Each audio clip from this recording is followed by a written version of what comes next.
Hello again, my friends, and you are my friends, and welcome to your last 2022 Talking Town. I'm your host, The Gov, and I'm looking forward to discussing Ipswich Town for the next 60 minutes. Obviously, last night, a 2-2 away draw at Portsmouth.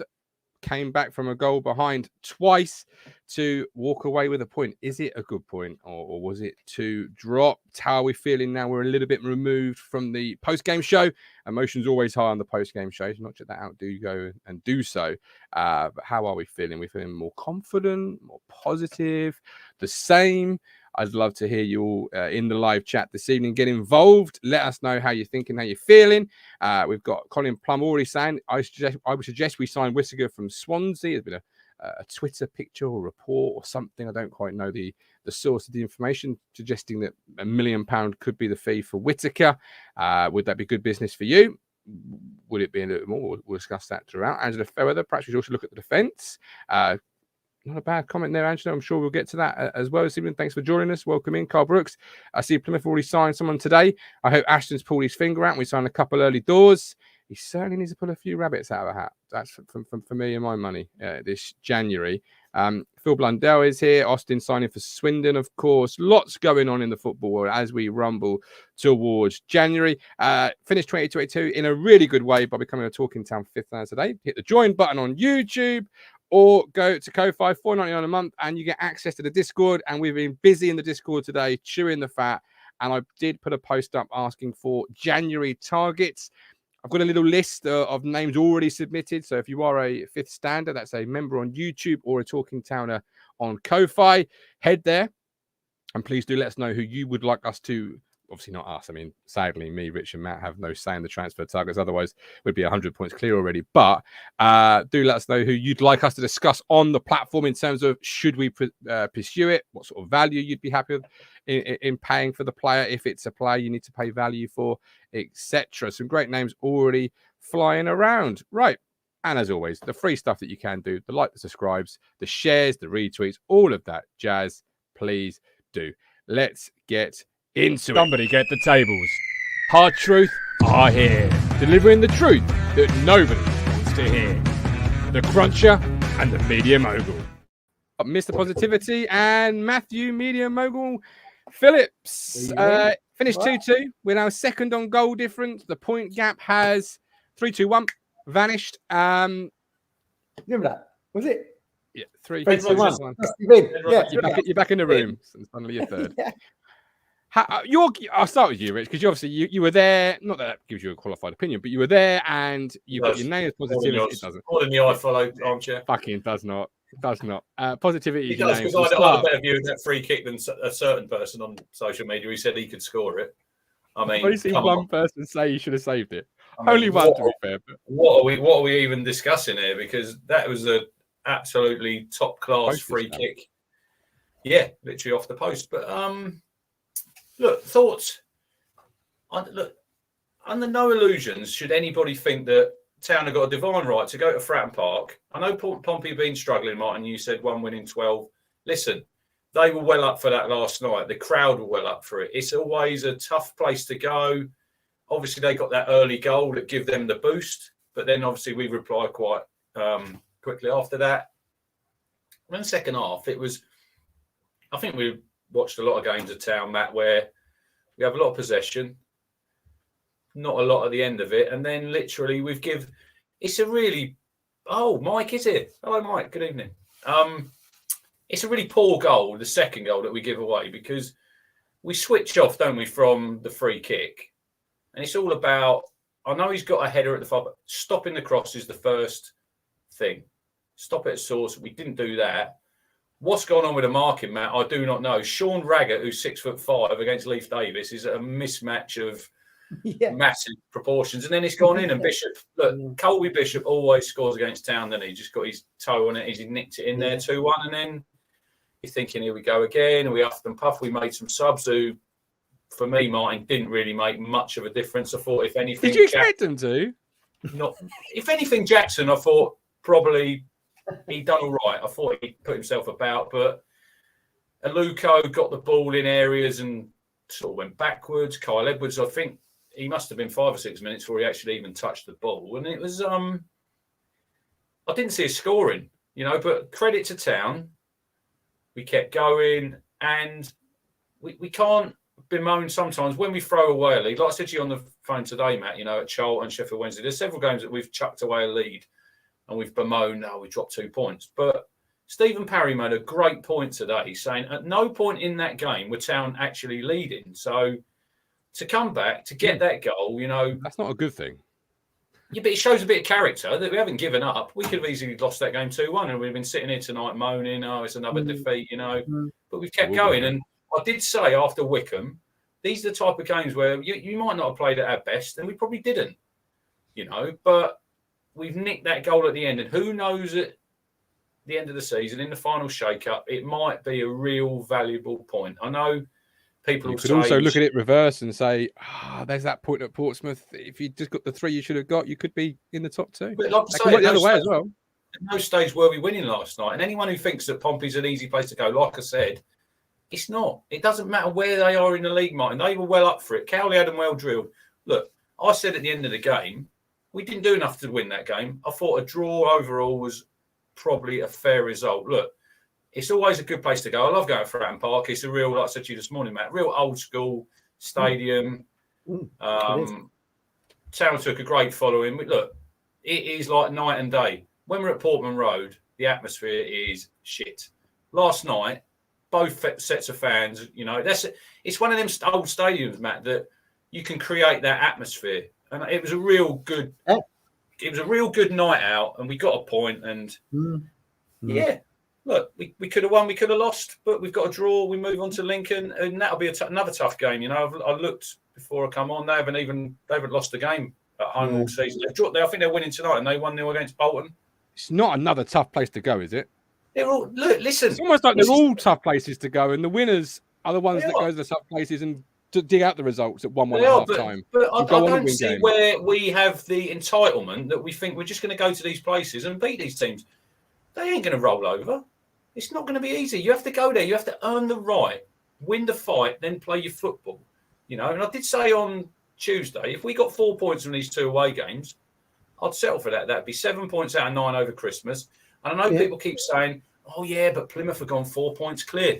Hang on. There's no titles handed out on the 30th of December. No one wins the league on the 30th. I was thinking today, driving back, Matt, I remember in 92, do you remember the Blackburn game? When we played them at home, right? We were 10 points behind them then. 10 points. Yeah, very true. You looked to March and we were 10 points clear of them. So, listen, there's a long way to go. There's loads of football to be played. And I think we just need to be a little bit more calmer. We can't be so reactive when we don't win a game. We don't play well and we've got a draw. We haven't lost the game. Move on to the next one.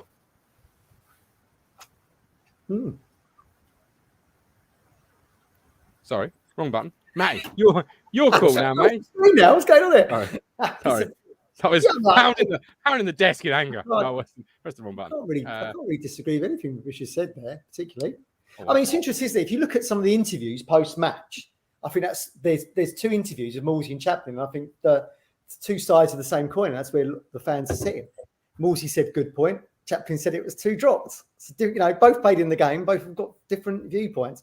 I think Rich and Steve Parry are right. And when they say that, at the end of the day, we weren't actually winning. Got to the worst possible start, albeit not our own, well, maybe our own fault. I think probably, was it Wolfenden and Morsey ballsed up a little bit, went out to the channel, went back in. That's where the free kick came from. So a little bit of hesitancy in our defence. But yeah, like Rich says, worldy free kick. And then, you're 2 minutes in, you're 1 down. That changes the dynamic, changes the game plan, doesn't it? Totally. Back on level terms. And I think at 2-1 with 88 minutes on the clock, it is a good point in the end because it easily could have been 0. I do think, I've been quite vocal in here saying that at home, I don't think we passed the ball with much tempo. I actually thought we passed it very well last night. I thought we played very well. The only missing ingredient was putting that ball in the net. And, on another night, Ladapo probably would have scored that one that landed on the roof of the net. One in the second half, Rich, down your end. He hit it across the goal. But it is what it is. You can only judge the side within that 90 minutes, can't you? And, you know, we've got off to the worst possible start. And we've clawed it back. And as luck should have it, we're still in second. So it probably is a decent point in the end when you take into account all the things. The worldie free kick. We've gone 2-1 down, our own fault. You could see McKenna was angry about that. That was the one thing he concentrated on in the post-match interview, wasn't it? You could see he was pissed by that. But what did we say? We have all this possession. It was 613 passes. I think we had 73% possession in the second half. And it took for Morsey to shoot outside the box, like you said, Rich. He's had a punt. The keeper spilt it. Lo and behold, Chaplin scores. We just don't shoot enough. For whatever reason, I don't know. See, Are we trying to score? I said to Colin last night, Matt, look, the goal we got on Boxing Day, Ladapo's one, and the goal last night from... I love them goals because they're the ones where your striker's got a bit... Look, Chaplin done well. I think if you watch it, Martin, he's just onside. Times his run perfectly. He's alive. He's followed it in. The keeper should have saved it, right? If that was the other way around and Walton had spilled it, we'd have all been saying, oh, we should have done better. But we have a lot of possession. We didn't work the goalie enough. I think sometimes, Freddie Ladapo, I see him getting a bit of stick. I think it's really, really unfair on him because it's a real hard role that he has to play. And a lot of the time, he don't see a lot of the ball. He doesn't see a lot of the ball. And everyone's saying, oh, sign Clark Harris, sign Whittaker. It might not be look, they might maybe a little bit better finishers, but they won't be involved in the game any more than Ladapo was. It's a real hard thing for him to play. And I think sometimes, we don't move the ball quick enough in certain areas. Like I said to you, I think today, Matt, the goal that Pompey scored, the second goal, would you see Town ever score a goal like that? No. We wouldn't put hopeful cross into the box. You know, that is sometimes we do overplay, but I can't sit here and be critical of the way that we play because I love the football under Kieran McKenna. You know, we have an identity and we all wanted an identity. We talked about this on this pod, I think, at the start, Martin, you know, an identity and a way of playing. And we ain't going to move away from that. It's like last night when several times in that first half, Christian Walton had that ball, didn't he? And he held on to it. But we're brave in possession and I don't want to see us now smashing the ball 70 yards up the pitch because that's not the style that we play. We have to believe in the manager. We have to believe in the players. Let's get behind them a little bit more, you know. Let's not be quite so critical. You know, Christian Walton, people saying, oh, we need to sign another goalkeeper. No, we don't. He's one of the best keepers with Cooper in the league. It's nonsense talk. It is nonsense talk. It really is, you know. We're second in the league. And I know we didn't win last night. We ain't going to win every week. We're not Man City. They don't even win every week, you know. We're in League One for a reason. And I know we've got riches that other teams haven't got. I get that. But we've come through a spell here where we've had a lot of injuries, Martin. You know, we've come out the other side now, hopefully. I'm not making an excuse. That is fact, right? It is a fact. Yeah, so we've come out the other side and we're still sitting in a pretty But it's also an excuse. In a pretty decent position. We are. We'd have all taken second. We want to be first. But if it comes to the shake-up at the end of the season and we finish second and Plymouth win the league, I think we'd all take that, wouldn't we? We'll still be celebrating. Even though it'd be nice to lift the trophy, we'd still be celebrating. Oh, yeah. We are. So last night, from my perspective, is in isolation. That game of football last night, 90 minutes, good character, good desire, good gumption, good resilience, all perfect traits, all things you want to see. As you say, we weren't winning at any point through the game. Any point you say, a point there, you could see it as a valuable, good point. But then you have to take a step back and say, well, Portsmouth hadn't won in the league since October. Last night really should have been the kill shot in the Cowley rain. That should have been, because at 1-1 at half-time, you go and assert a bit of dominance as the best team in the division. The crowd turns, it gets nervous, it gets jittery. We've been there under several managers. Nathan Tyson, Darby comes to mind. We never done that. We never done that last night by getting that goal ahead, because that would have been when the crowd were giving the keeper the bird right at the end there, Matt. When Edwards put that cross in, you know, he put a cross in, the keeper caught it. They're all wanting the keepers to get rid of it, and they're booing him. And I'm thinking, we possibly missed a little trick by not getting that goal ahead, because I do agree with them, Martin. That 15 minutes at the start of the second half, we were on top. Yeah, but we were on top without really threatening. Which is a big issue of ours. throughout. I don't disagree with it. I can't sit here and say that. Yeah. Oh, we dominated. We looked like we're going to score. We had loads, but because we didn't, and everyone watched the same game. So yeah, that's where we need to be. That little bit more clinical. Absolutely. When you're on top, you have to go for the throat, and you have to get that goal, and then the crowd can turn. Then it becomes easy for us, and then we might get another goal. But that killer instinct, which will lap. Then if you take a step back and you take a wider view of it. I want to address Mike here because I never ever once, and you agree with me, Matt. I've never ever once sat on this podcast and say Plymouth would fall away. Other people have. No, Mike. I have. Yeah, I don't think Rich has. Martin has. I said, disagreed last week with me that they would. So I said they're going to be there. They're going to be there right till the end. You know, they ain't going anywhere. Sure. They're a good side. But it becomes crucial. They don't appear to be going anywhere. Annoying little wasp. Like, fuck off. Look, around in the garden. And the pressure might be a little. It could be a little bit more ramped up on Monday because I think they play on New Year's Day, don't they? They play MK at home. They could win that game. They could go 7 clear. You've got to worry about yourself, though. You know, and affect what you can affect. And when you take that step back, we're taking 3 points from 12, 4 from 15 in games of Fleetwood, Morecambe, Lincoln, Portsmouth, and Charlton. Yeah, but I don't think Pompey. Hang on. No. I agree with that with Fleetwood, Lincoln, Morecambe, Fleetwood, Morecambe. Yeah, Fleetwood, Morecambe, Lincoln, Portsmouth, Charlton. We beat Morecambe. 5 points. Put it up then. But See, the point still stands. Lincoln, I think if we'd have all sat here right at the start of the season and said we'd take 4 points off Pompey, we'd all be happy. But then if I told you, but then Portsmouth haven't won since October, it's the end of the Cowley reign. It's coming. It's in its final days. You probably would have been disappointed.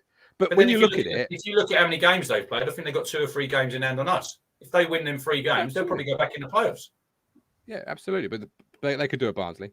But with those games, why is Mike saying, Mike, why are you so fucking negative? What happens when we lose at Lincoln and Plymouth? Hang on, Mike. What happens if we actually beat Lincoln and Plymouth? Will you actually give Kieran McKenna and the players a little bit of credit?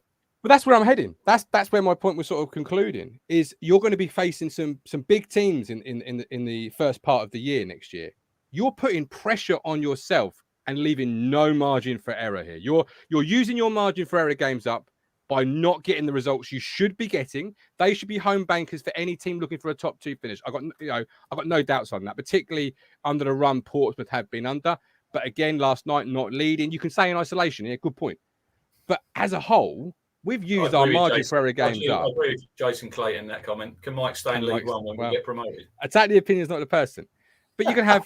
He's talking nonsense, Mike. Why don't you put a link in the chat and let him come on and talk to me? Let him talk to me because he's so negative. Mike's the type of person, he probably wants Town to get promoted, but if they don't at the end of the season, he'll say, I told you so. What he will do, and because he would have been right, wouldn't he? But you know, it's as if he wants Town to fail because he never gives them any credit. No, well, I can't speak for Mike. I will put a link in the chat. He says bring it on, but you know, you're going to have Plymouth coming up, Wednesday coming up, Derby, Barnsley, big teams where you're going to suddenly start thinking these are sort of must-win games, whereas they could have been get a point here, not a problem at all.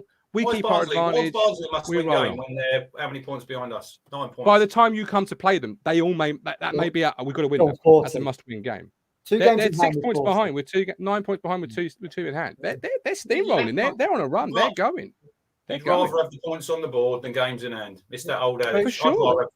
Yeah, for sure, but I keep hearing every week, tough place to go, tough place to go, tough place to go. It's what I'm saying about people. Yeah, exactly. That's League One. It's not entitlement. It's you have to roll your sleeves up and fight for the cause and fight for the right to win 3 points. We've been in League One for 4 years. This is the first time we didn't even made the playoffs. We didn't even made the playoffs, you know. Yeah, and I would argue there's probably more of a what. We've got a bit of money to spend. You still have to go out there and earn that right to win the games. You do. But I will circle back. We were saying earlier, Rachel, when we were chatting, if for argument's sake, say Johnson Clark-Harris comes in, another striker comes in. It's not like faithful Football Manager. He ain't going to suddenly start scoring 5 goals in 5 games, is he? I mean, he's going to have exactly the same surface as what the Depot has. He has. Yeah. I mean, my major gripe: you've lost ground. You have done. You can't deny that. The gap has gone. You've lost ground. But it comes back down to all this bloody masterclass bollocks. Last night, when we're needing a goal, when we're chasing a game, you're bringing on Sonny Aluko, who's never scored goals and assists while he's been at Town. Caden Jackson, I've been his biggest supporter. Again, though, is he the guy who's going to get you the goal to win you the game? Whose fault is that? Probably Whose fault not. is that then? The guy choosing the transfers, the back end of the There you window go. like in the summer was fucking abysmal. So he gets away with it because McKenna gets it in the air. Not from me. I've never once criticised McKenna. For me, last night summed it up. A young kid who's raw, who knows what he's going to produce. A Luco who's got no assists and goals really in his time at Town. Caden Jackson. Outside of that, had me. Not the answer. I mean, we had a window and we didn't really give the manager, for my money, the proper resources for games like last night to go and win the fucking thing. I don't disagree. I can't sit on. I don't disagree with that at all. Because when you want your subs to come on and make an impact in a game, and they didn't, did they, Martin? Like I said at the start, Jackson was the only one. I didn't expect them to. That's the problem. I looked at them and I thought, what are we going to get from Edwards? That's possibly one player who could possibly make that difference. Goes back to what Rich said Tuesday. John Jules. We missed John Jules from the bench. He was a good impact player from the bench. Big time. Yeah. Big time. I'll tell you, I liked a couple of their subs coming on. Ronan Curtis and Dane Scarlett. You're thinking, look, they're decent. Curtis, yeah, absolutely. This is what we want in the window. We need these people. What's going to come in the window? Yeah, exactly. Well, he's got to pull some rabbits out of the hat. That's for me and my money, And we might look back in this in 5 years' time with Hadby playing for, is it Morocco or Spain or whichever country he can play for, and say, well, fuck me, I was wrong about that, wasn't I? What a player he turned himself out. It'd be like Kiefer Moore with Wales in the World Cup. Yeah. And he has been unlucky with injuries, but part of football is luck and mitigating what can go wrong. I didn't like how our bench is put together because I don't like how the squad in the final day. I agree with Kelly. I said to you, I thought Jackson done all right when he came on, but he's a wide forward, not a central forward. Yeah, I probably would have kept Ladapo on and go. But look, Kieran doesn't want to play that way, so I understand that. But I've said this before on here. Caden Jackson might not be the most gifted footballer, Martin. You can never ever, and this is across the board for Town. You can never criticise the effort. Like last night, we had a lot of illnesses, and we did, but then so did Pompey. So we can't really use that as an excuse. That's why I was a little bit surprised that he kept the same team. But that's it. But then that's maybe a little bit telling that he kept the best team, Matt, because he knows that when he makes some changes, it's a little bit of a drop off, isn't it? Yeah, absolutely, absolutely. And that's why I think the window. He said, didn't he? We want to get our business done early because they won't be round for the Lincoln game, will they? Rotherham and then Plymouth, which brings me to my next thing because you want at least two players in for that Plymouth game. I would have thought. Yeah, I agree. Having seen the impact we had from the bench last night, which was pretty non-existent, that's the game. Are you thinking, Martin? Then if we lose to Plymouth or don't beat Plymouth, then we won't get top spot. Do you think they'll be too far away? I mean, look, you've got to think about. We're talking about drop points in looking through Ipswich coloured glasses here, aren't we? Plymouth and Sheffield Wednesday are going to drop points elsewhere. It's just what results do we get on those particular days. I mean, the biggest one still is the Charlton one, wasn't it? The 4-2 to 4-4. Huge. This is why I don't want to. At the minute, we don't know what's going to happen, where we're going to end. We'll be inside the top three. I think we know that. We want to be in the top two. We get that. But if we don't, we're only going to have ourselves to blame in them games, man. When Charlton's the one that sticks out, and it's still, to me, it's like, how did you manage? Like I said, it's one of them games that once in about probably 30 years that you'll see. It's just a crazy, crazy game, and you think, but give us them 2 extra points now. We're on 51. Yeah, exactly. But that's football. Absolutely. That's football. That's football. There could be lots of twists, but there'll be lots of twists and turns, won't there? Yeah, teams are going to drop points here, there, and everywhere. It's how we perform on that particular match day. Weekend. It's consistency, isn't it? Really? Yeah, absolutely. But Cambridge obviously stands out as a game where subs sort of turned it a little bit. Yeah. But outside of Cambridge, has there been a game this year where you can say, hand on heart, the substitution turned the tide? I think Edwards has sadly regressed back to Edwards of last year. He's young, Matt. He's like Wolfie 2 years ago. He's going to have ups and downs, Yeah, like Tyree John Jules when he was here. People are sort of getting blindsided by, we're missing Tyree, forgetting that there was good games for John Jules, but also some awful ones where you thought, fuck me, he's a young player that's raw. Edwards is the same. He got better though. I thought he got better, John Jules, as time went on. Absolutely, he did. All right. But you got 5 subs. You want to keep one for an injury. Yeah, Ben Hobbs is right. Accrington away. He brought Chaplin on. When Chaplin came on, yeah. Chaplin, one of our best players. Absolutely. So you're talking sort of 2 games. Edwards is showing he's got all the. I want more. Edwards is showing he's got all the talent, hasn't he? Which is so frustrating because we said after that Cambridge game, now we can see what you're doing. And there was like 2-3 games after that, and you again, I was thinking get Edwards on or get started. Really excited. Now I feel like he's just gone backwards a little bit. But like you say, maybe that is just the youthfulness of him. He hasn't quite got the experience. I think it is. I think it is. And I would be happy having Edwards come on as one of the 4. If you had 3 other real game changers. I've got a little sort of outside the box where I'd like to make a change, Martin. Signing. I'd sign a right back. Well, read Martin's mind there, I think. You read my WhatsApp. I don't disagree with that. So are you thinking you want someone else instead of Donatian or someone to give Donatian? Not necessarily someone else instead of him, but I just think he bottled it there. Defensively, fine. Although he did go to sleep on the free kick. But going forward, he gets into some great positions, Martin. He really does. And his delivery, no. First man, poor. Every man. Very poor. Yeah. That doesn't help us, does it? If Burns isn't firing and he's relying on Donatian to get the ball in the box, he's probably not going to do it. So I'd agree with that. But then it's not all Donatian's fault because if you've been brought up as, a defender, what is he? Probably not. Is he a centre back or is he a right back? We don't know, do we? And then when he arrived, Matt Stanley's not happy with that ball. Matt, Matt's been to Fratton Park before. You should have known your kids would not be able to see over that wall. I went to Fratton Park and all I saw was the wall. It was a shame because our wall did fuck all for the free kick, according to some. So they needed to be about 8 foot tall. The conversation we're having here about Donatian is exactly what Paul Lambert had when he came in, didn't he? He goes, I don't know if he's fullback, I don't know if he's centre half. And he's still the same. I feel sorry for him because he does get in great positions and he's bold enough and will take the risk enough to get into those positions. Just hasn't got that ball that goes in where we're moaning about 15 minutes of possession. We're on top. Why didn't we score? The reality is we aren't feeding the front players well enough. And Donatian is sadly part of that issue. And I think his best spell with us was when we were part of that 3 at the back and he was able to underlap or overlap Burns with the knowledge that you had 2 behind you with a left-sided wing back who could come across and form a 3 if he needed to. That was his best spell. Yeah. We seem to have gone to a 4.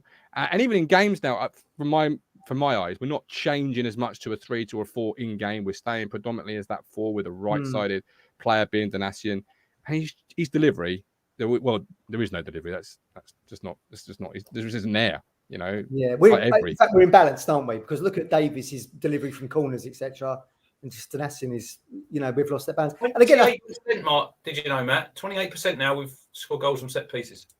Wow. Okay. It's that Leaf Davis, but that's what money does. And not every time, of course. Honestly. But 1.5 million, 1 million, whatever the actual fee turns itself out to be in many years to come, you bought a commodity that was known and expected to do really well at this level. And you're seeing it play out, you're seeing that ability come through and develop. So that's what a Johnson Clark Harris or whoever it might be, if it costs you money, it's probably because it's actually the bet that's going to be the one that turns out well. What I think we do need, because it's interesting, isn't it? We're talking about Donatian and Burns here as a 2. And when they player of the year and runner up together on that right-hand side, I feel like we probably need some competition for Burns. Because as we say, we know he's been struggling with illness. You said, Rich, on Tuesday. Again, I didn't think he had he scored against Oxford, but I didn't think again, in those dangerous positions last night, not quite getting those crosses in. I'd like a little bit of competition for him and to take the pressure off him. Because if you constantly got that pressure on like he had last season, in order to have to keep delivering, it's very difficult, isn't it? In over 46 league games. We will add 3. I think David Bergen says that we think we need 3 players. I think we can sign 3, isn't it, Martin?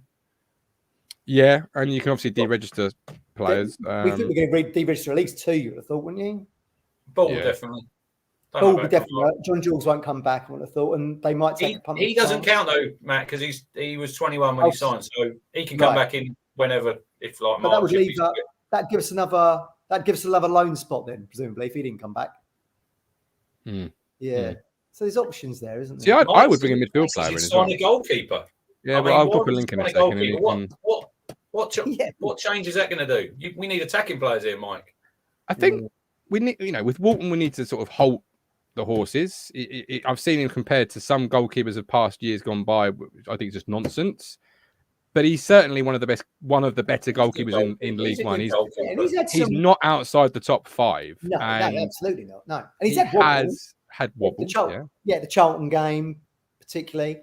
But that's to be expected, right? But look, when we look at each game in isolation on the Sunday after the Saturday, and you're pissed off, and it was that player's fault. But 46 league games, no one's going to be perfect, are they? Keepers, and we all know that keepers make mistakes, and it's magnified. Hence the goal that was scored by Chaplin last night. But I can't blame him for the goal last night, Walton. No. You know what I mean? Like, he's not saving a free kick in a million years. No. Well, didn't hit the post either.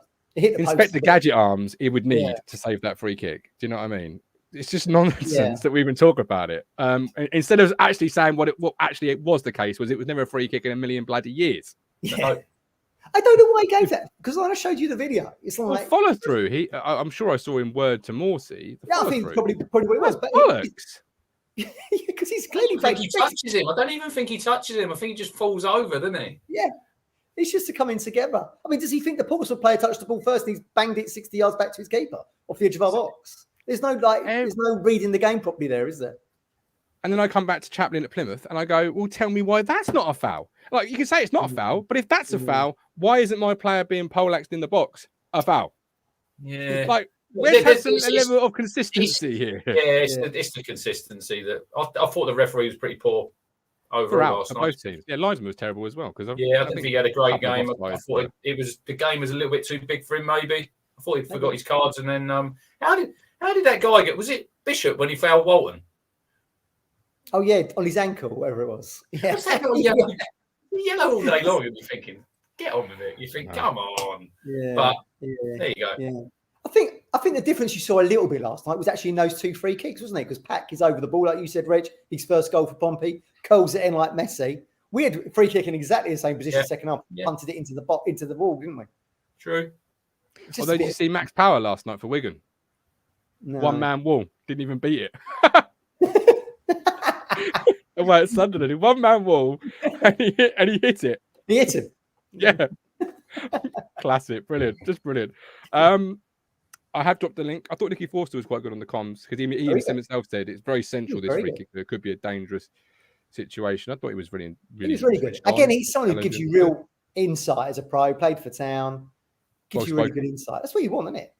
That's what you want from a pundit. Yeah, I thought he was really good. Yeah, great. Listenable as well. Yeah. Yeah, I'm surprised he's not been in the Sky studio and doing stuff. I thought he was very good. Yeah. At no point did I want to put Spotify on, which is rare. He had managerial aspirations. I don't know if he still. I mean, he was manager of Dover Athletic in the conference for a bit, I think. Really? Yeah. Well, he wants to do podcasting. His kid's that Fraser Caskey. Forster Caskey, isn't it? Is it? Yeah. What, Jake Forster. Yeah. Yes, his stepson. Who's he played for? Brighton? Or was it Brighton? It was Charlton, wasn't it? Charlton. He was at Brighton, wasn't he? I think. Charlton. Yeah, my EFL knowledge is up, but it's just second to none. It is very good. The Premier League, mind you. Were you a fan of Nicky Forster at Town? Well, when he played, yeah. Yeah, he could never put 2 games together. I remember his hat-trick for Reading against Town the other day, Steve. We lost 3-1. I thought, you're a good player. But then we had him, like I said to you the other day, this is when we're having the conversation with Martin. Martin doesn't like looking back and enjoying these games, does he, Matt? When we were on about, it was the Sunderland game when we won 5-0. Mike likes to dismiss the Burley here, everybody, on our WhatsApp. He was only about 10. But like I said, it was like that was the good team under Royal, and then they all got broke up, and then we went from Kookie and Bent to Parkin and Forster, who was at the end of his career. Good on paper, weren't it? It was. You could see what Joe was trying to do. He was trying to replicate, wasn't he? But Poundland version, though, wasn't it? Yeah, Poundland version. Yeah, absolutely. Yeah. Let's be fair. What I said was, on the day, like, so let's say last year, for example, Wickham away, Portsmouth away, loved them on the day. Great wins, great performances. Yeah. But ultimately, when the season ends in failure, be that not promoted or relegated in the Fanini George season, no, I don't look back on it in fucking fondness and go, oh, what brilliant. I think we ended up getting relegated.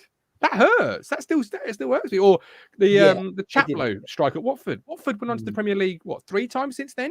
I'm playing Accrington Standing next Saturday. Like, I don't want to see Chaplow's Swan anymore. I'm sick and tired of that day. It was a great day. There it is. It irks me. That's why. I want to celebrate the good times. Funny old season that, wasn't it, when we got relegated? Because, like, as we said, we was all in the San Siro. We've beaten Inter at Portman Road. You still get relegated. It's a funny one, isn't it? Highs and lows of the season. Absolutely. Alan Armstrong's. I look back at that quite fondly because that's beating into Milan. I nearly fell over the top tier of the Pioneers celebrating that much. I'd have died a happy man, I feel. And I wouldn't have seen us get relegated either. Twice. If I told you then in 2022 you'd been a podcast in League One, you'd have thought I was talking absolute nonsense. Yeah. We're playing Accrington, Stanley. 50 euros from David. David ending the year on a bang. Legend. Bang. Thank you very much. Talking of which, we have our date for the Bubba, the 12th. Yes. Have you engineered this? That's a Thursday. Thursday. Don't do the Saturday. Yeah, don't do the Saturday, Doc. I was keen to stress, will the wife be in and out of hospital by the 14th? I was told yes. So I was like, fine, let's get it booked. I'm looking forward to that day. The 12th, obviously, Martin, for you. But the 14th, like it's a cup final, because the Germans are coming over. The Fortuna Dusseldorf crews. We'll get them on by the statue. They're coming over. I'll get me they gave me a half and half scarf. I've got one of them. Just feels like this is the biggest game for Town since the Norwich playoff games. It's so huge, isn't it? Effectively, top versus second if the results pan up until then. Yeah. So there's been a few growth issues. So we've got to just bring it out a little bit early, Get it out on the 12th. But I'll be out by the 14th. So I'll be there. I'll be at Plymouth, ladies and gentlemen. Don't you worry about that. Nothing's keeping me away from that game. No wife follows me again. We've got 3 points incoming. This is your first game for a long while, isn't it, Matt? Oh no, you're coming to the Rotherham game, aren't you? Rotherham, I'll be down. Rotherham, yeah. But December's been busy for me. But I'll be there at Rotherham. Matt Stannard, send me your banking details. I keep asking you. I need to pay you. I was getting stick about this, and then I said to her, "I'm not going to the Rotherham game next weekend because I thought I'd bend it with you." And she was like, "I don't want you at home. Go to the Rotherham game." This is like Colin going to Lincoln, this, isn't it? We don't want you at home. Get to the game. Okay. So I might be looking at tickets tomorrow for the Rotherham. Okay, and then when she says, "Oh, didn't you were going?" I would say, "Well, you told me." You told me to I don't go. want you at home, do I? Yeah. So, is the Cobble closed for that game? Yeah, that's why I don't want to go. Oh no. I know, but I was told you can sit down the bottom. Oh, don't get where. No, I don't want to sit in the bottom too. This is not put together on anything but hair gel and hairspray. Trust me. Anyway, I'd like to thank everyone so far who has kindly donated to that man up there. We've got a lovely little fund so far. And all the fucking knobs on Twitter giving us stick. Get in the bin, you pricks. Yeah. Yeah. I've had fun reading them. No. Not at all. Just to clarify, everybody, this was like Richie's idea, and everyone else is like, look, Martin didn't ask for this. It's like you would be in a workplace when you go, we have a little bit of a collection. That's what you were thinking, wasn't it? Yeah. But no, according to Twitter, you can't do that. It's not allowed. And I'd like to stress, it wasn't my idea, but I'd like to stress that I'm incredibly grateful for anything and anything. But you don't have to do it if you can't, don't want to, whatever. I'm if you not haven't going to donated, get in touch with me. Most people I'm not going to be upset or anything like that. You get money left over from your Christmas present. Richard goes, "Oh, we'll give it to the baby." And someone else said, "I'll give it to the baby," and it started from there. Nice, you haven't worn that shirt yet, Martin. Waste the money, Rich. Why did we do? Why did we bother? How do you know I've not worn it yet? Well, I thought you was going to wear it on the. Well, you might have done pajamas. It's so sexy, Matt. I wear it to bed, son. Fair enough. Do you know what I mean? Yeah. Anything underneath? Of course not. The fabric just sit on the chest. It's got your socks. Just your socks. Just your socks. Filthy. Filthy. Talking of filthy, it might get a little bit feisty. Oh no! Is he coming? Dirty. Is he feeling better? His name is Ding Ding. Oh God! Round one. I need some props. Hold on a second. Oh, here we go. What's he getting? What's he getting? Oh, hang on, Matty Stannard, the shirt. I've got it here, mate. I've got it here. Is this all right? Let's do it. Tin hat. Right. Let's have it. Second Here round. comes. Oh, hang on. Hello, you're the star. Man. What's going on here? Yeah, still not very well. Oh, you're not well. Have you got that bug? That's worse than COVID. Yeah. Isn't it? Oh, that's bloody nasty. Oh, today's been hilarious. I'm all right today, by the way. My music just said, nah, let's go. So, Oh, do you know what? Twitter today has been it's been priceless. I'm loving every minute of it today. I thought it was hilarious. Some people take it far too serious. well, to be fair, Mike, if I don't want to get personal a little bit, but I can do so because I know we're great friends. If you do talk nonsense, you are going to get some back. Moby says on there, he's going into the boxing ring. There you go. Let's get ready to rumble. I want to clarify something. Come on, Mike. Let's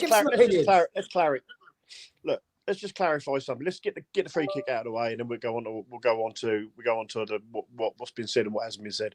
Right, for me, right, when the wall was lining up and when Walton was waiting for the ball to be,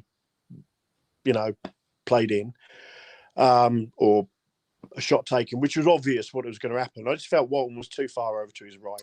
I agree. Listen, hang on, let me finish. I haven't, right, and it's not just me. My son plays football. He plays at a decent level for a kid, and my other boy plays at a decent level now, right? And I all said the same. He's a little bit too far over. And my other point is, while the wall, look, if the ball goes over the wall in that corner like it did, that is a worldie. But it went round the wall, which says to me the wall weren't over enough. Now that's just my opinion. I agree with you about where he was positioned. I said to Ollie at the time, we were literally right behind the goal, Mike. I said he needs to be another step to his left. Absolutely. I still don't think he saves it. I still don't think he saves it.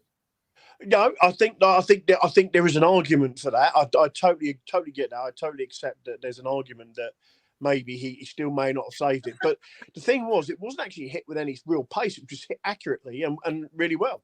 James Hodgson, now, obviously, £4.49, Gov.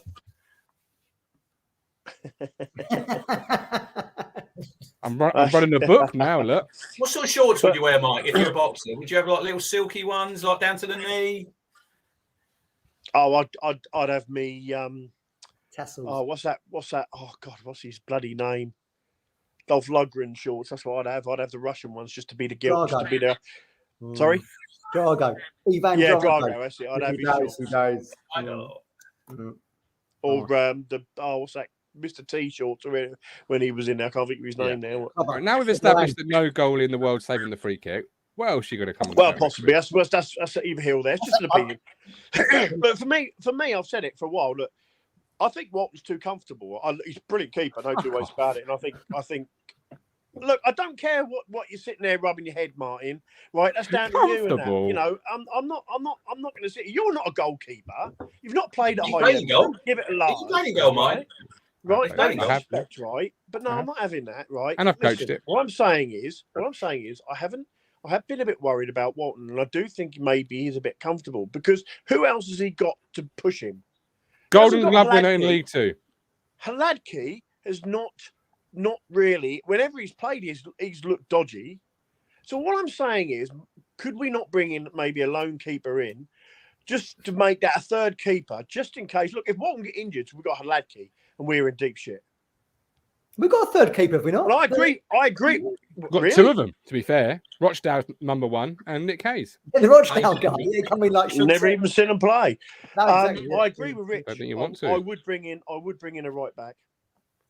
I like Janassian. I love it. In fact, he can defend. Although he didn't hold himself in glory last night. But then I don't think. Yeah, our defending worked great again last night. But I do think that another right back would help us. Because. KVY, I don't know what he does. All I can taste is Albasar. I've had my head over a bowl for about 40 minutes. I would. I would get a. A lot of people would like to actually put your head in the bowl, Mike. Yeah, I couldn't give a shit what people think, mate. Honestly. Look, I've been winding the Twitter boys up all day. It's been fucking hilarious. I've had a great day doing it. It's kept me busy. It's kept me absolutely entertained. To the point, at one point, I thought I was coughing so badly because I was laughing so hard that, Mike, would you sell KVY? Because we keep talking about additional. Well, there's no. I mean, like, look at last night. I mean, look, it wasn't a great performance by us, and it was a bit annoying that against Oxford we were getting to the byline and whacking balls across, and yet last night not one byline run by Leif Davis or Burns. No one overlapping as such. It was always coming back into the middle. Mike. I'll tell you, put the best ball in was second half down our end. It looked like it was going out of play, and Chaplin. Oh yeah, Chaplin. Great ball across. Great ball across. Yeah, Chaplin for me last night. I thought he had a good game. I thought he was the only one that really stood out. Look, we can all come up. I hate losing. I am the worst person when it comes to losing, especially to teams in this league. I hate this league so much. Once we get back in the Championship, I'll probably relax a lot more. But fucking hell, League One, what an absolute shithole it is. And you can see that by the standard of refereeing again yesterday. You know? He was poor.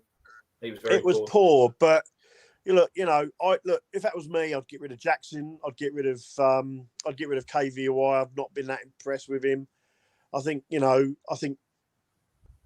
Luco came on probably 15 minutes a bit late last night. I thought Harness was woeful last night. So I just think, look, Portsmouth were there, I think, for the taking by the fact that we were able to pull goals back against them. It just feels like if we look, when you got Plymouth who ain't going nowhere, and I've said that from early doors. I had Sheffield Wednesday up there, I had Plymouth up there, I had Bolton up there, I had Barnsley up there, and they're all up there.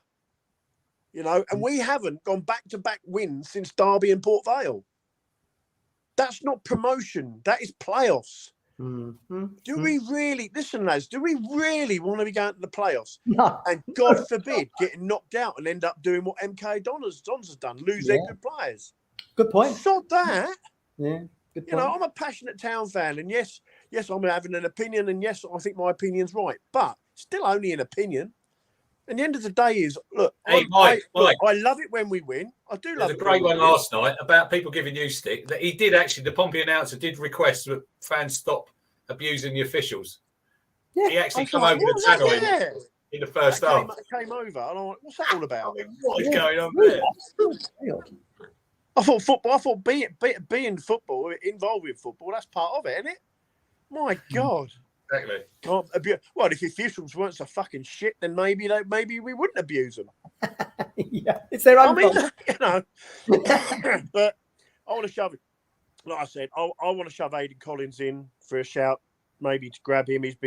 He's like silliest amount of assists this year and goals this year. I think he'd be a great acquisition. Knows where the back of the net is. Scored again yesterday.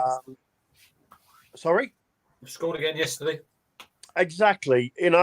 Is he a McKenna type of player? I don't know. Only McKenna knows. I have to say, I agree also with the fact that I want looking back now. Those that Kamara and Hadmi, why did we sign them? That smelt of desperation because, in fairness, the only two real world class signings that what world class? Let's get this right. Let's get League One class signings we got in. Really, probably Leif Davis, one of them, isn't he?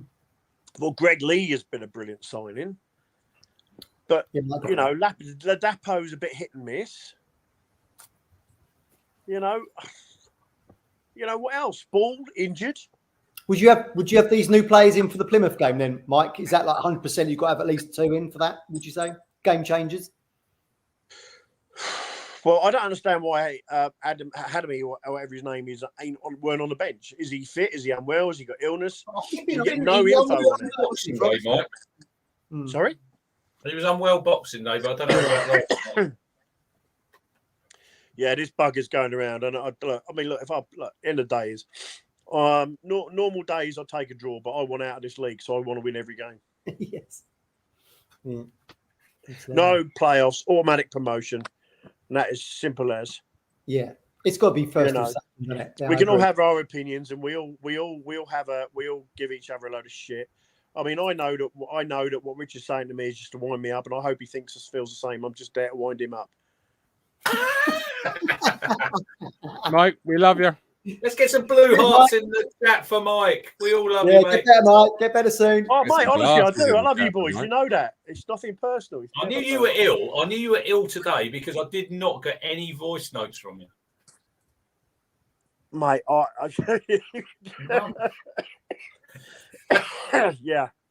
yeah.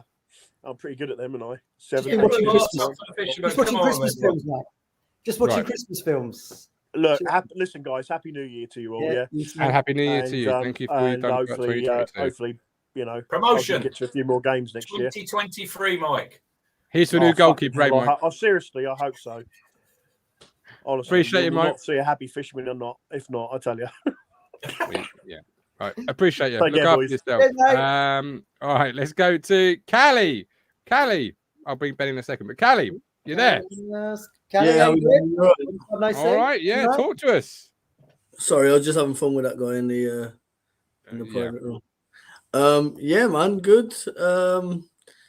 I guess it's one of those, like, we're all a bit down to a point, but if we get those 3 points against Lincoln, then 7 points out of 9 is not a bad return. Okay. So we got to do that. I do, they were there for the taking. I do understand that argument, and yet we have. It does feel even when we got that 90, well, it felt like a 90-minute equaliser. I think it was like 88 or something, wasn't it? Mm-hmm. But that late equaliser that often we concede,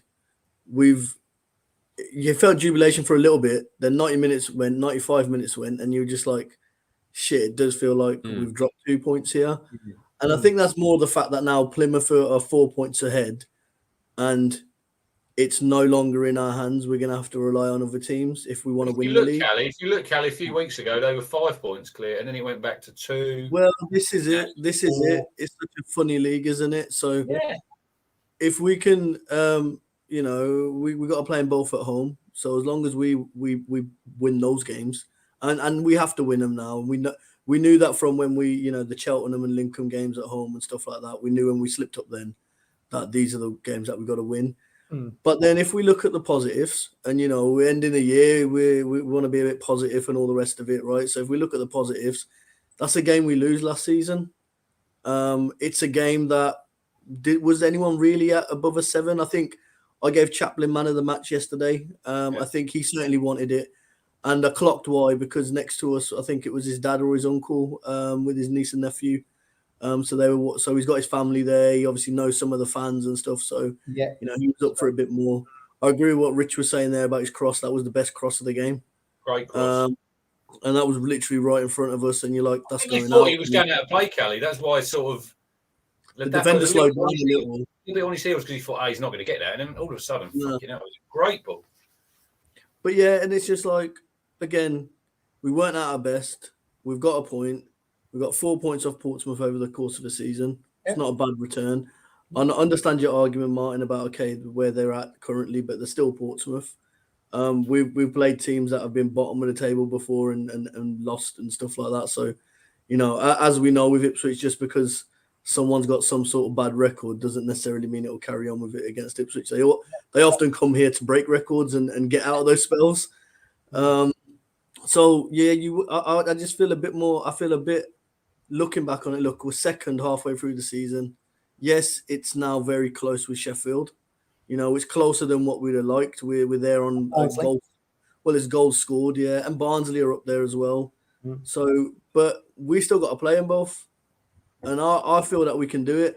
I do feel that now it's a big transfer window. This is now going to define Mark Ashton and his tenure at Ipswich. Yeah.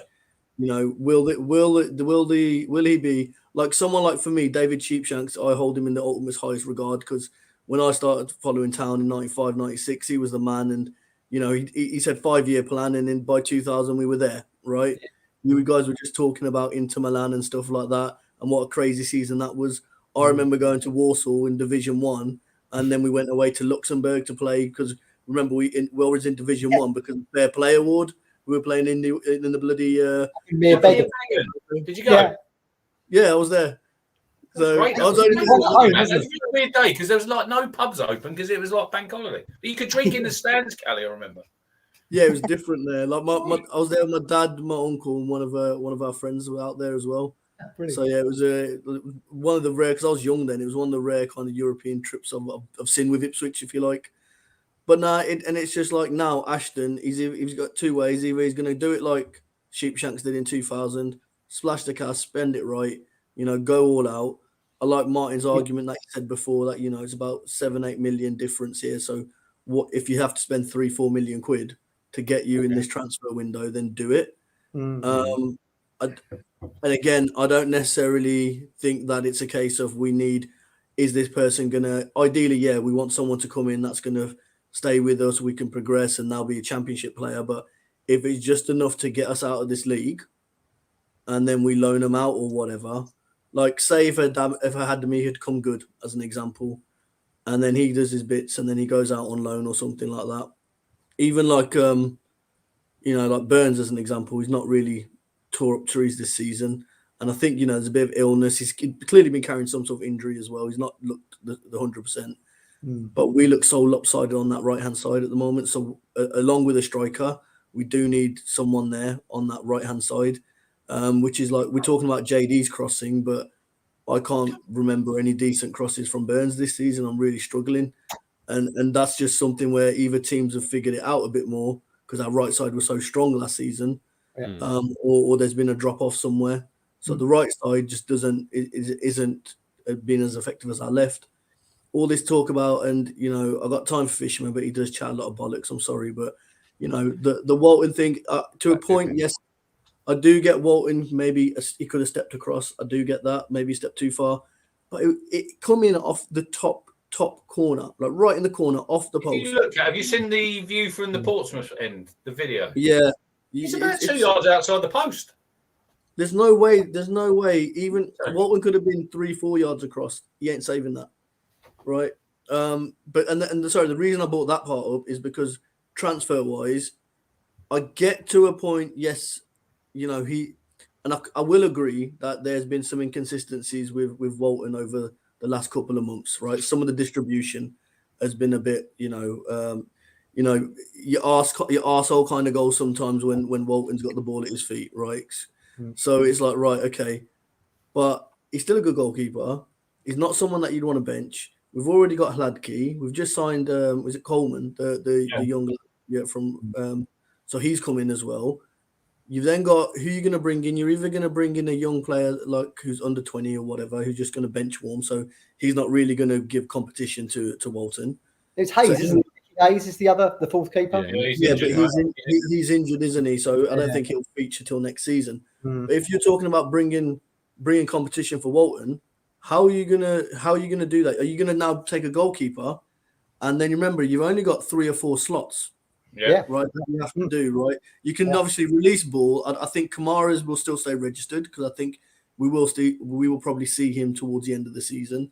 But Ball obviously will get deregistered. Yeah. You've got then 3 spots, I think, after that? Or 4? So then what? You're going to take one as a goalkeeper, one as a striker, one as a right winger. I think we need, remember, Luongo is basically, I think, signed more or less. So I think that'll be announced next week, may or may not. But he's a central midfielder, so there's one spot. So already, why are we going to spend time on a goalkeeper? We don't need it, right? The worry is just we need to create more. We do look a bit shaky at the back, and again, it is that back post defending. Whether it's JD could have been held culprit yesterday, but again, Davis gets climbed over too easy. He's not really challenging the ball up there. Burns the other week back post, so it just does seem to be something where we're switching off a little. So defensively we need to be a bit sharper, but if we start putting our chances away, like if Ladapo scores that chance in the first half, Rich, you were there, the other end, Ladapo, if he scores that, right, and I love Ladap, so there's nothing against him, but if he scores that chance, it's 2-1. We then run right next second half. Like we said, Callie, we never ever in that game. You were there. You see the crowd. It was lively, but we never. If we'd have got 2-1 up, and then you can use the crowd against them, and then it becomes easier for you, and then you might get another goal. But look, Ladapo, I thought he had a decent game. I didn't think he was that bad. I didn't think he got. I said before on here, Callie, it's a real hard role that he plays. I think he gets a lot of flack, unfair, because I think without trying to like when you see a lot of things at a live game with Ladapo that you won't see on the telly, and that's not. And I know I have banter with Fisherman about iFollow and all that, and this isn't a banter thing. No, but I think you're right. I think you do see a different game live to the one that you see if you through look the at screen. like I do think that. a couple of weeks ago, maybe a month ago, I said, and I hold my hands up. I was wrong about Chaplin. I thought he's a purple patch player. He had a purple patch last year. He's having a bit of a purple patch, but no, he's found form and he's found consistency this year. So I'll hold my hands up, right? There you go, hands up, right? That I was wrong on that. But as a if you look at the goals he scored as well, a lot of involvement has come from Ladapo and his play and his link up. So there's a lot that he does, and I know he wasn't banging in the goals at the beginning of the season, but now we're on 7 league goals and 10 goals total before the end of the year. That's not a bad return for a striker that's had a bit of a slow start in it. So that Charlton goal was brilliant at the Valley. Well, yeah. Well, that's it, and it's now just about how do we've got to add a bit more depth. And you guys know me, I'm a massive Jackson fan, but I will agree he's more effective out wide. I think he did well yesterday. He come on to do a job, really stretched them, helped press them, which helped pin them back a little. It's good, then help to apply the pressure or whatever. But I just think you need someone out and out striker, something different or whatever. Colby Bishop would have been a nice player to have as an example. I said him in the summer. He was a target for Paul Cook when he was here, apparently. So he's more of a Cook player, isn't he? I think. Yeah, it should have, would have, could have. But it's one of those. I just think, look, okay, it's there. Let's just enjoy where we're at. We're second. Remember, we were 11th. We couldn't move off 11th for how many months last season? Right? Maybe 9th if we were lucky. Yeah, if we were lucky, that we were celebrating 9th, right? But we are second, and it's the end of the year. It's been a bit of a mad year, and all the shit going on outside of football for people, and all the rest of it, right? So it's one of those where things ain't great off the pitch in the world, but on the pitch as a Town fan, I think we just need to look at the positives, and we'll be going up. We'll be in the Championship next season. We'll all have some more local Midlands away there, so I can get you some proper food. That shit that you have. Chili, you love it, man. But no, and that's it. And just to everyone, man, have a good New Year's and all the rest of it. I'll probably message you guys anyway, but have a good New Year's. Hope you had all a good Crimbo. And Rich, I guess you'll probably be at Lincoln anyway, so I'll see you. Lincoln. I'll see you, Lincoln, mate. All right, catch you guys later. Happy New Year, all the best, man. I've got time for 2 more. Let's start with Stephen because he was waiting last night and didn't get on. So, Stephen, how are you, my man? I'm all right, guys. How are you doing? All right, Steve. Good. All right. Not too bad. How can we go? It's been a whirlwind of a 24 hours, hasn't it? It's been like Ipswich Town for the last 10 years in 24 hours. Highs, lows, indifference. Practically people jumping off cliffs like lemons. It's a draw. Let's be realistic. We haven't lost. Yeah. And if you look at it, but I looked at it and I thought, well, let's have some check. How many games did Portsmouth lose at their ground in the whole of 2022? Not this season, the whole of 2022. 2. In the whole bloody year. And we expected to go there, rock up and go, we're Ipswich, we'll win. No, it doesn't work like that. You've got to earn the right to win, as Rich said. When do we start earning the right, though? I keep hearing every time we don't win, you've got to earn the right. I looked at that game and I watched that game last night. Right, then. As soon as I saw that crowd and as soon as what hit me was this has cup vibes all over it. The pre-game, the post-game, it sounded like a cup game. Yeah. And they were always going to be up for that game. You could see how they were set up. 5 defenders, 2 defensive midfielders. They were set up to stop us from scoring and catch us on the break. And the worst thing that happened, we conceded after 4 minutes. That's the worst thing. When you're playing a side like that, it lifts the crowd, it lifts the players. And to our credit, it only took us 10 minutes to get a goal back. And that was that. From there, it should have gone where we got another. It didn't.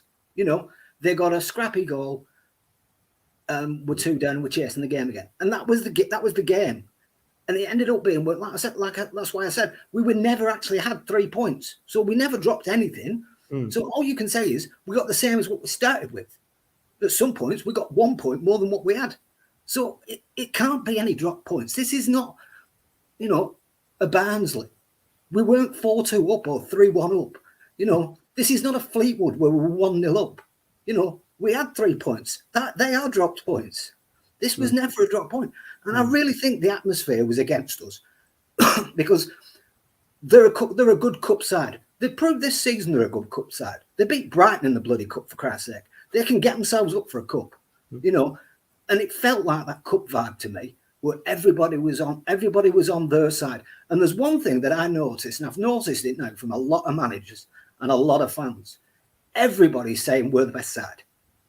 And this is starting to get my goal now. And it's because Cowley said that. Steve, you're right. He said, Stephen, that we're the best, potentially the best League One team ever in his lifetime. Even Carl Robinson was saying it last week.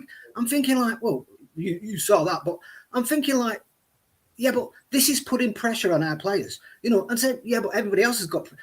Plymouth haven't seen pressure yet. They're not under the pressure that we're in, week out. We're saying checkbook FC, you spent a fortune. Well, that's it. Hasn't helped Everton, has it?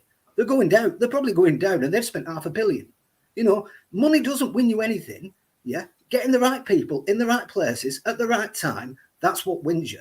You know, and I'm not overly fussed who we get, so long as it's the right people who can do the job. I don't care if they're loans, to be honest.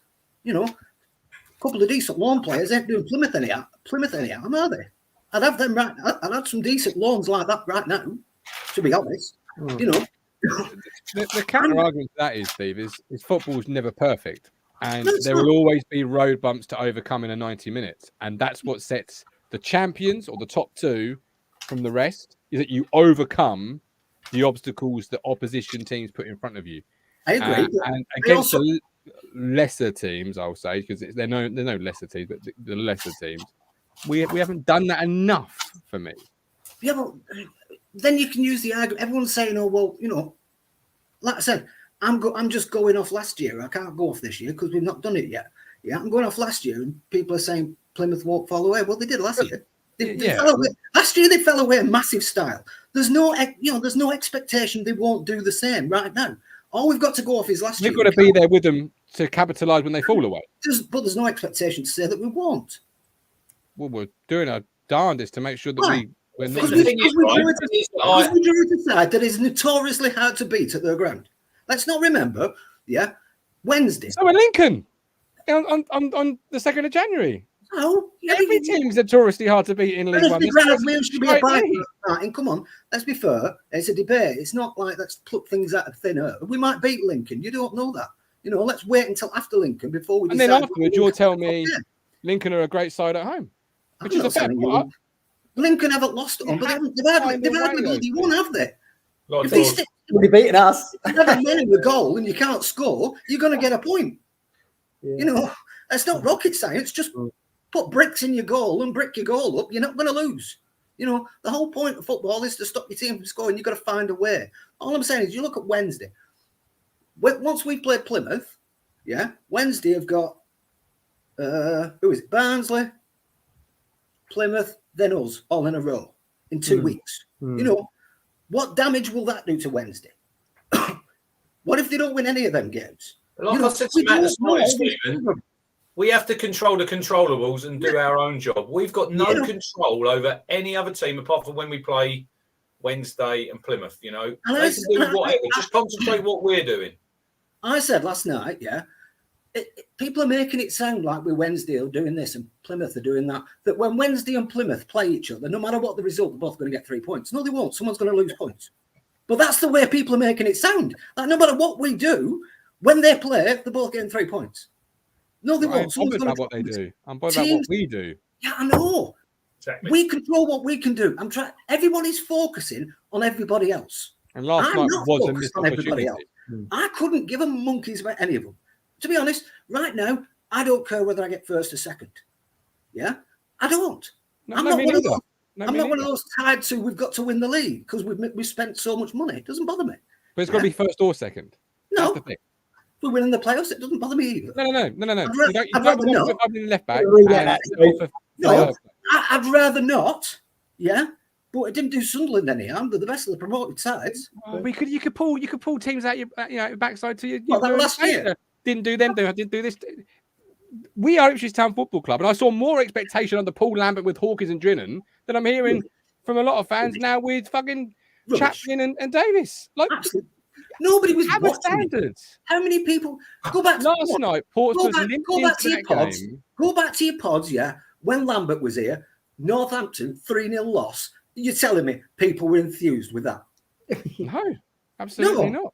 Was he here? But you're saying there was more enthusiasm with Drinnan and Lambert. No, they weren't. It was dire, and we were all mourning. There was no expectation. By the way, got the winner. Did he really? Fuck off! No chance. Yeah. Christmas miracles all over. Did you expect anything from Drinnan and that under Lambert? Did you expect anything? I certainly didn't. I started the season, as I always do. I hope we'll do well. And I was like, but I'm now seeing in the chat, none of the top six have beaten Lincoln at home so far this year, right? So I'm already hearing the Lincoln are going to be a really tough test because every team's a tough test. It's going to be a tough game, no doubt about it. Limped into that game last time, which really annoys me. They limped into it. This is where I agree with what Stephen's saying. They did turn it into a cup tie. They did. But you have to expect that, surely, in the first 10, 15 minutes. No, this was started ages ago. This started from that Checkbook FC shit. And the East Anglian Daily Times going, oh, well, this is like a rival. No, it's not a bloody rivalry. It's Portsmouth. Totally. It's not a bloody rivalry. Stop trying to make a rivalry just because Danny Cowley says we've got a few quid. You know, Elon Musk's got a few quid. I've not got a rivalry with him. Come on. This is not reality. This is you got a few quid, Stephen. This is fantasy, and it goes back to what I was saying about the media trying to drum up some sort of narrative. Yeah, I see that Steve, with Stuart Watson. I was watching the preview with him and Ross, and he's saying about the rivalry with Pompey, and I'm thinking, it's not a rivalry. You're the only one trying to make it into a rivalry. And this creates that cup narrative that I was talking about, and that suited them. Because then they could say, oh, well, they're the big money spenders. You know, this is all the pressure that we're under, you know, and we are. Every single game, we're the ones to be shot at. Yeah. And right now, we have that every single week. Yeah. When you start getting to the, and I agree with you wholeheartedly now, and we've got to keep the pace, and I think we will. But when you get down, to like February, March, April, the latter end of the season, when, you know, the sweets are handed out, everybody gets the pressure then.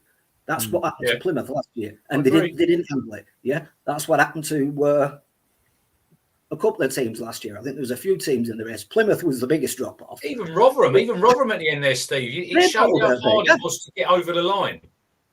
But we will be used to that pressure because we're dealing with that every bloody week.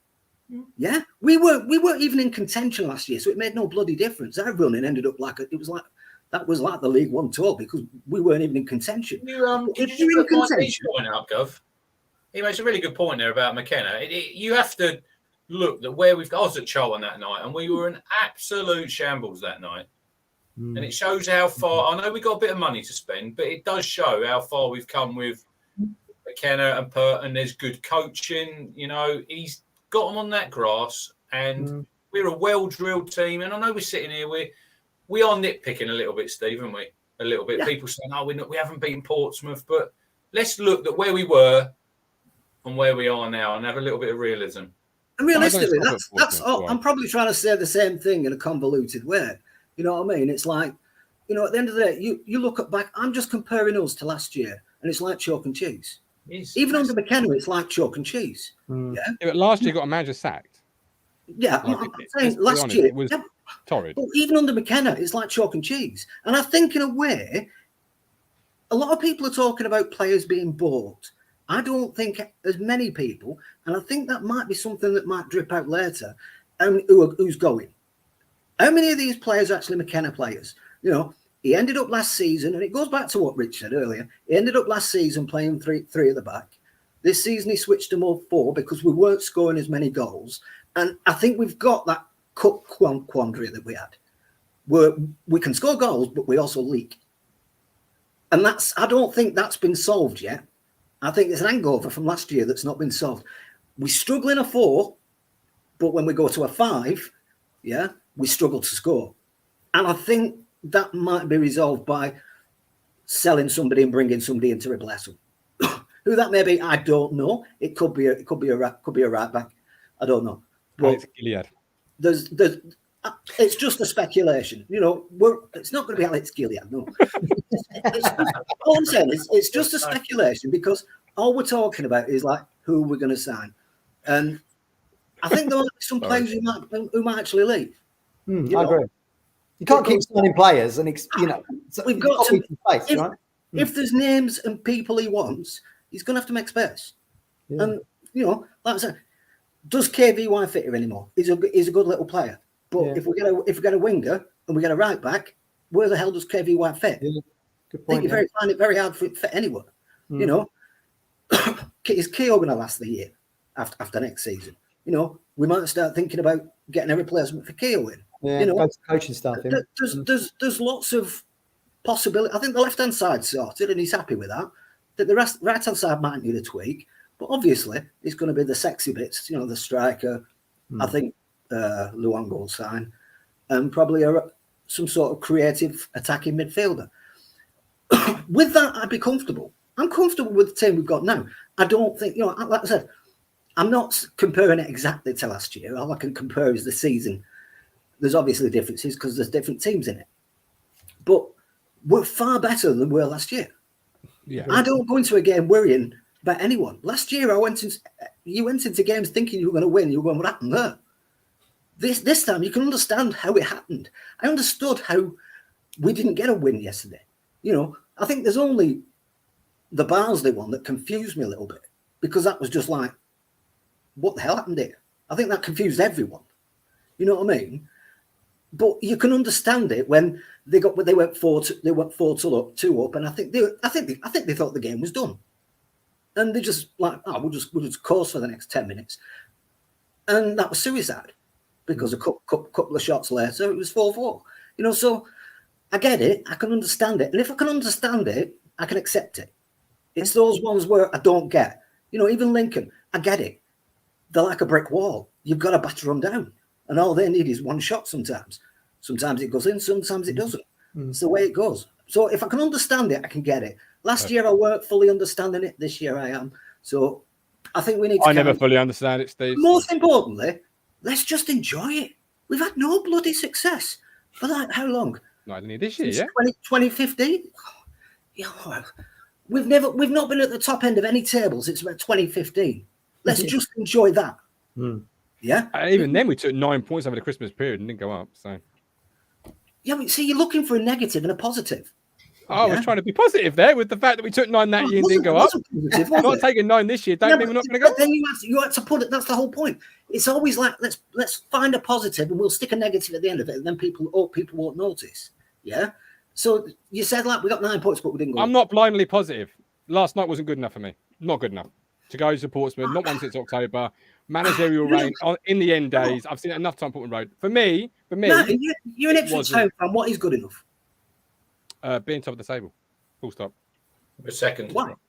You haven't got a right to be top of the table. I know we have. 100%. No one has a right to be top of. It goes back to you earn the right. If we don't play good enough to earn the right. Over the course of this last couple of weeks, I've heard we're still second with a points differential. Now it's second, but with goal difference. Next week it could be with third, but we're still third. Next week it could be second with a points differential. It's January. Absolutely. It's where we finish in May. Have we got the? At the moment, have we got enough about us to go into the must-win games, the pressure games? Stephen's saying we'll be able to handle it. I've got a trust issue. I've said it a few weeks ago. I've got a trust issue. Because we've been burnt before. I've got a trust issue. So excuse me for having a trust issue. We're getting a little bit edgy. I do get that. I don't do relationships. I've got a trust issue. Do you know I 100% accept that. I 100% accept that. That's why, at the end of the day, it's something I said before, you know, that's why my therapist tells me to be positive and never to be too high or too low. Yeah, he told me that. No, told me that, so I got rid of him. Just be like that. Positive. You know, because then you never, that's why I'm always try and be as positive as I can be. I try and look for positives, even when it's hard, because it's easier. Once you find one, it's easier. It makes it easier. You know, you think, oh, no, it's not bad. I got a positive. You feel better after it. If you're always looking for something negative, you'll never feel better. Oh, no. It's easier to find something negative, and it's easier not negative. These glasses are full. It's fucking full, mate. It's not even half full. He's just had a little sip of the glass. That negativity will eat away at you. You know, and my mental health is more important to me than football. So I look for the positives in everything. People might think I'm sad. We but love you, sorry. Steve. We do love I you. just have to. You know, life's too You're short. my therapist, Steve. You do cheer me up. You are my therapist. Life's too short to be worried about things. And like I said, we've not had any semblance of success for at least a decade. Yeah. Longer. Maybe longer. Maybe so. But whilst we're second and we still look like we're half decent, yeah, and with a chance to, and we'll put in as many caveats as I can so you don't shoot me down, and with a chance to get us stronger, yeah, let's enjoy it.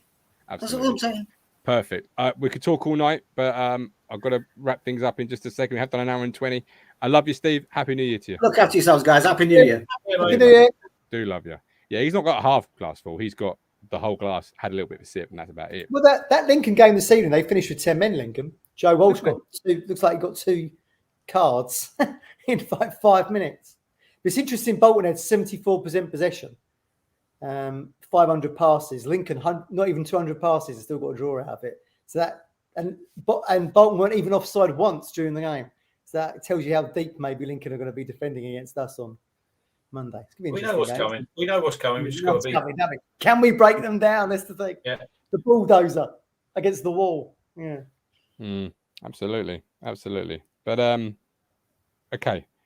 I want to finish with Ben because I try and get Ben on every time he wants to come on. And I want to talk about Pele with you too, and we'll bring Ben in for that as well. Because Ben, how are you first of all? All right. I'm not too bad. I imagine you're like me. I'm a chemo tablet. It's all good. Good man. All right. And how is the evening entertainment? All good? It's all right. Had the Noah's game on for a bit of a comedy show. That's gone pear-shaped. They've won, haven't they? Yeah. That's all right. One of them. That'll give some clueless manager the inspiration he thinks he's got to take him up. Yeah. Steve Bruce, I think. Steve, I'd love Steve Bruce. I would love Steve. Makes sense, doesn't it? Norwich legend. Makes sense. You've got to get the fans on side. If I was picking the next Norwich manager, Matt, I would pick Mark Robbins. Yeah, he's played there as well, hasn't he? Done a great job at commentary. It's a good shout. Big job, though, isn't it? Big job. A lot of pressure. A lot of pressure. I'd choose Mick McCarthy. Well, no, Norwich was 1-1, Emerson says. There you go. Oh, 1-1. Ben, you turned off too early, mate. You missed the goal. Look. You missed the Big Andy Carroll on the equaliser. Oh, I've always liked him. Always said we should sign him. And now Norwich is 7th. Are they? Yeah. we're 10th. Bless. Absolutely. They are 7th in the championship, everyone. Let's not get too carried away. We're second in. We're coming for them. We're coming. Let's hope so. The freight train's coming. We're coming. I'm going to use a bit of Stephen Parry's positivity. We're coming for them. Yeah. Look at Gov. Yeah, Turn over a new leaf. Send over a new leaf for 20. You've got to give a counter argument, to these people that come on. You've just got to. It's the rules. It's the rules. It's the weight of the chair. Ben, I imagine you're like me. You don't know or had the opportunity to see much of Pele play. Yep, never seen him play. I imagine these two to my left or my left. You're right. However you look at the screen, I don't fucking know. Didn't either. But do you know much about the greatest player of all time? 77 he retired. But if you look at 1,363 games, 1,281 goals. I mean, not too bad, is it? 3 World Cups. Won the World Cup 3 times, didn't he? And let's not forget, the pinnacle of his career was escape to victory against with the Ipswich Town F.C. The bicycle kick at the end of that film against Laurie He's won 3 World Cups, and that's the pinnacle of his career. Yeah. Right. The best bit in that film is when he goes, Michael Caine's explaining formations, tactics. He just gets the chalk off and goes, Colby, I do this, go. Brilliant. That was my introduction to him. 82, I think that was that film. Brilliant. All right. If we're counting that, then I've seen him play. Fuck me. Here's an interesting stat for everybody. You'll all know Chris from West Bromwich Albion does his little cameos. He's played at Wembley Stadium more than Pele. Pele never played at Wembley Stadium. Chris has played there 3 or 4 times in staff games. Has Chris won the World Cup? No, that's missing from his CV. But he has scored at Wembley as well. So I've got to get that in there. Still edging it then is Pele. But yeah, greatest of all time is what he's often labelled. And It was the first player of that kind of like, with sort of players overshadowed countries, clubs, etc. He never played in Europe, did he? Played in America for New York Cosmos, but he was the kind of like 58. He was 17. He broke. Colin will know all this. He broke through, and suddenly there was this big name was a teenager, and that's what started it. And it ends with that 1970 team, the first World Cup in colour. He was there always at the right time. The first World Cup in colour. I was reading today, Matt, but it sort of fell out, hadn't he? And he came back in 70. People sort of questioning, could he still do it? Yeah. We all remember the final, the header, and then was it Carlos Alberto's goal? That's iconic, isn't it? That? And you're right, Colin would know. But I would get Colin on, but I'm already getting WhatsApp messages about the washing he's hanging out. And I literally can't sit in this chair any longer. So I have to invite. I'm watching Escape to Victory now. I feel like I've not watched that for a good few years. I feel like watching that now. Civil. Johnny Walk getting his arm broken. Oh, that's Kevin O'Callaghan gets his arm broken, doesn't he? Oh, God. Right, man. Yeah. Johnny Walk. They dubbed Johnny Walk because he couldn't understand his Glaswegian accent. So when he has his line, they used an actor. Did they? They couldn't understand what he was saying. I think it's a hard conversation to have when greatest of all time. People say Messi, people say Maradona. I think Pele did sort of change the game, didn't he? When you look at it, people say like Mike D in the chat, he didn't play in Europe, which is a fair point. Yeah, fair point. But then look at him when he played in '66, Matt, over here, and they just kicked him. Kicked him. And I was reading that one of the games, I think he hurt his knee, and he wanted to have a jab, and they said no, we're not going to give it to you, and then he played again, and look. It's changed, isn't it? Our football, like when Maradona played, he got kicked everywhere. Whereas Messi, plays like Ronaldo nowadays, there's more protection. You play on better pitches. Yeah. Mike did say about when Pele played, he played with a leather ball, which is a fair point. That is a fair point. Yeah. The ball that they use nowadays is a feather. So that's personal choice, isn't it? I mean, just you either like Messi, you like Ronaldo. I mean, look, just be great. I like Johan Cruyff as one of my favourites. Maradona, Pele. Just be grateful you've got the video there to go back and watch all these fantastic players. Absolutely. You think about like Cruyff's no longer here, Maradona's no longer here, Pele no longer here, and then Ronaldo and Messi will be retired. So who is the wave that comes after that? They will come. But it's just great that on YouTube you can go back and there's the Pele doc on Netflix. You can go back and watch all this stuff. It's great. Absolutely, yeah. And what we'll do is, because obviously Colin is the authority on all these things, but we'll invite Colin back on. Maybe just inside the new year to give us some of his best moments or best thoughts or best goals, whatever it might be, of the man widely known as the greatest of all time, Pele, of course, who sadly died yesterday. So we'll do that. So keep your eyes on this. I always remember the dummy against, was it Uruguay in the semi-final when his dummy's the keeper? Oh. Yeah, I found that's it. Noise me doesn't go in. Yeah, outside the post, doesn't it? It's like unbelievable. Seems a bit unfair to go from the greatest of all time to Lincoln, but we have got Lincoln on the 2nd of January. Ben, are you confident? They've drawn 1-1 tonight. I'm being at home. I'm seeing in the chat. I'm not stat checked that, but are you confident? It's 2 wins, 11 draws, I think. Another hard place to go.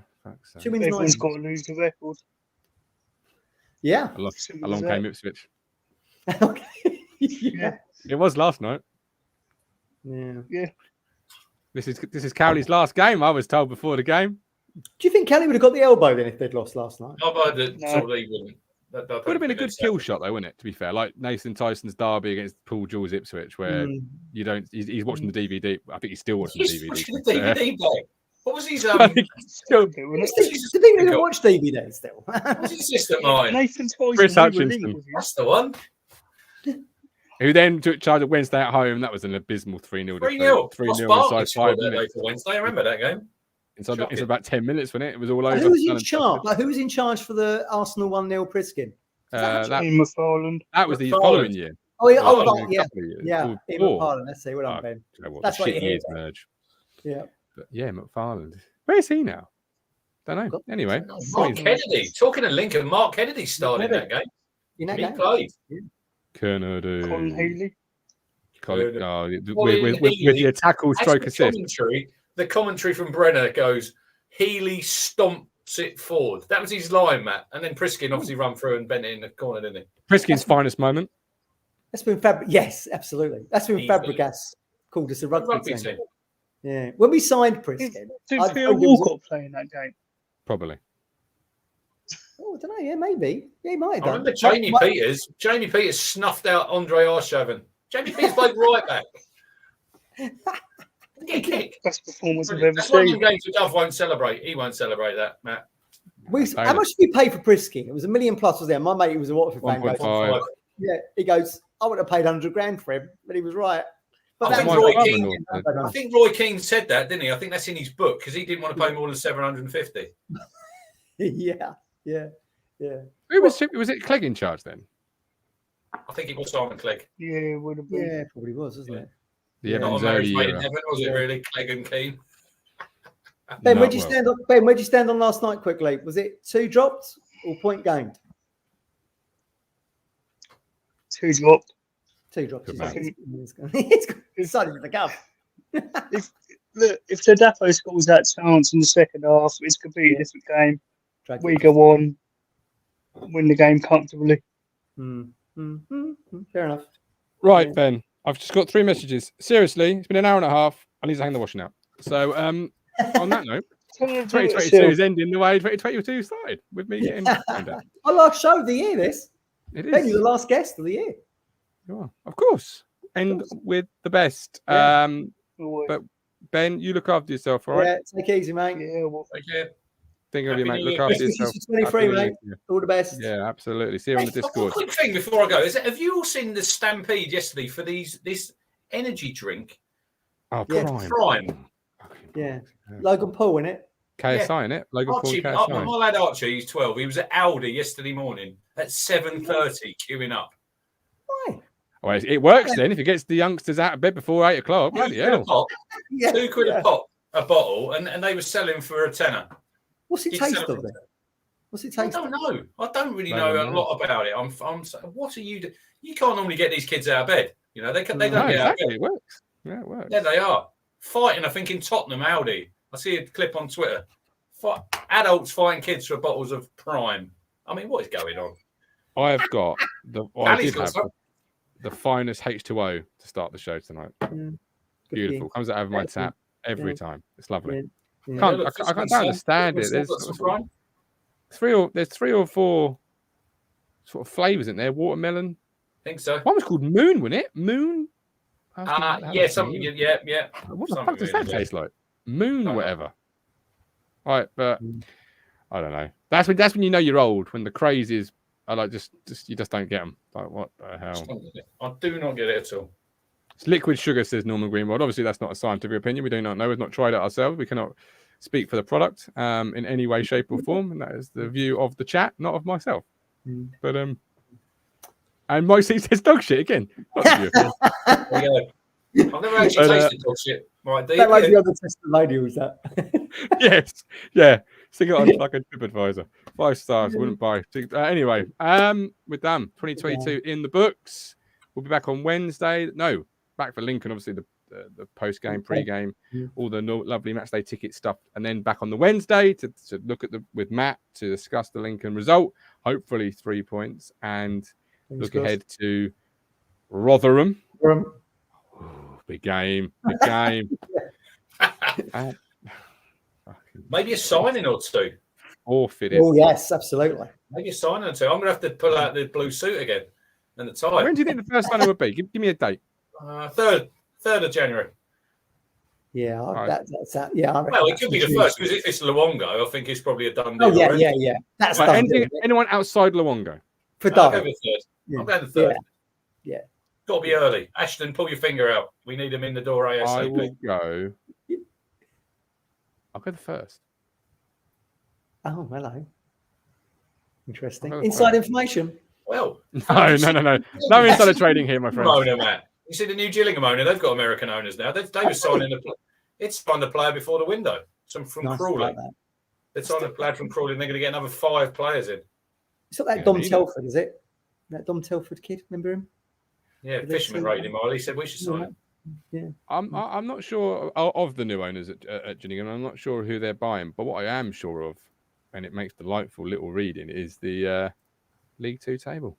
Yeah, I thought you'd be happy with that. Happy? Actually, yesterday they scored their second goal. How many games they played, Gov? Put that graphic up again. They've played 22, 1-2, drawn 8, lost 12. So Baggett actually scored an own goal yesterday, and they scored their second goal in 22 games from open play. Second goal.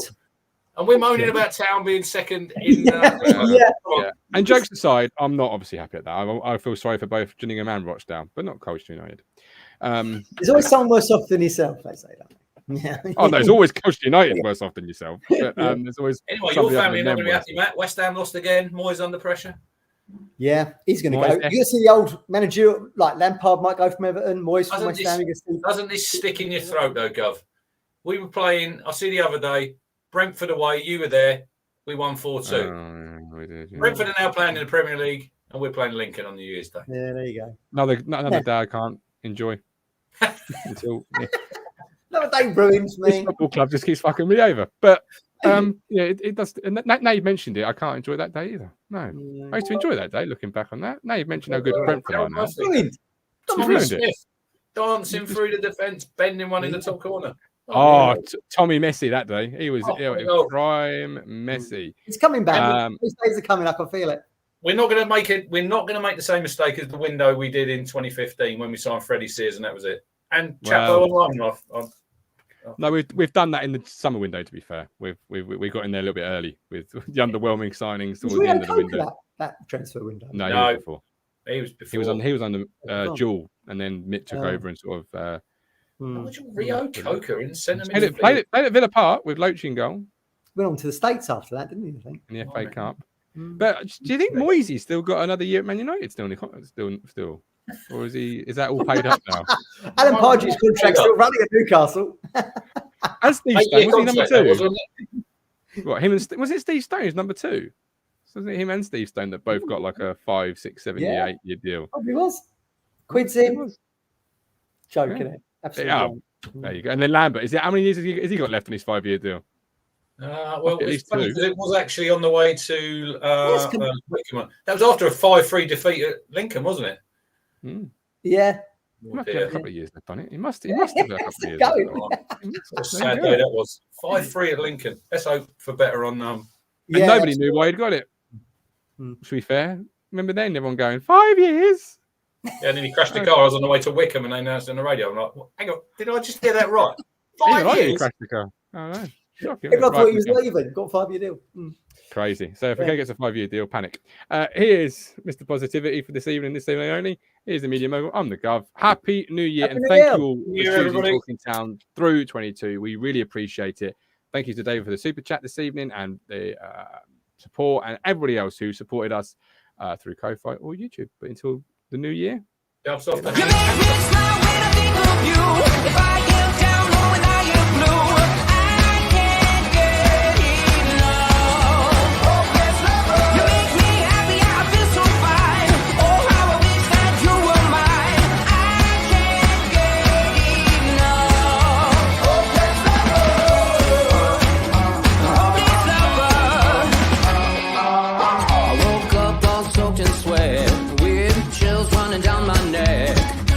Crazy from just the thought of you.